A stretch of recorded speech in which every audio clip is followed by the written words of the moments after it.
दिव्यांची रोषणाई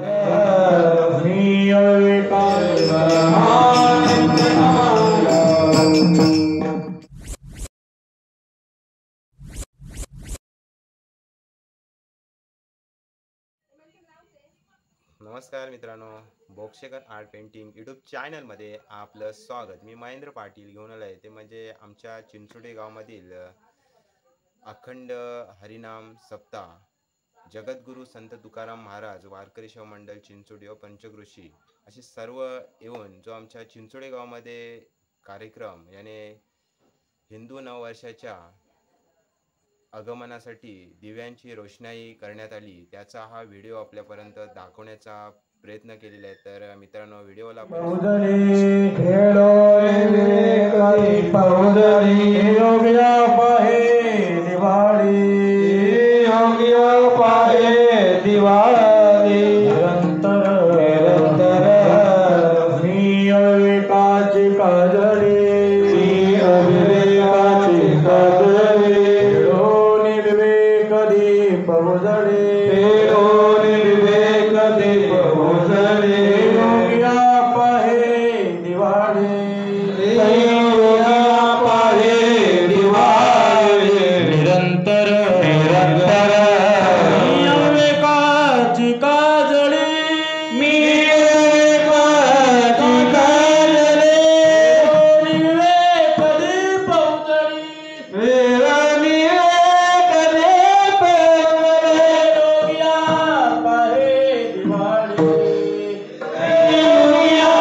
श्री ज्ञानदेव भगवान ते आमच्या चिंचोडी गावामध्ये वारकरी सेवा मंडळ चिंचोटी पंचक्रोशीतील सर्व अशी येऊन आमच्या चिंचोडे गावामध्ये जो कार्यक्रम आता गुढीपाडव्याच्या दिवशी करण्यात आला आहे आणि गत वर्षाची सांगता व हिंदू नववर्षाच्या स्वागतासाठी एक दिवसीय अखंड हरिनाम सप्ताह सोहळा आपण पाहिलंच असाल तर मित्रांनो, असेच नवनवीन व्हिडिओ आपल्यापर्यंत मी घेऊन येतो आणि आमच्या चिंचोडी गावामध्ये तर वेगवेगळे कार्यक्रम आणि भजन वगैरे ते होतच असतं प्रत्येक. तर मित्रांनो, व्हिडिओ आवडल्यास आपल्या बोक्षेकर आर्ट पेंटिंग यूट्यूब चॅनलला सबस्क्राईबर करा, लाईक करा, शेअर करा आणि भेटूया पुढच्या अशाच नवीन व्हिडिओमध्ये. धन्यवाद.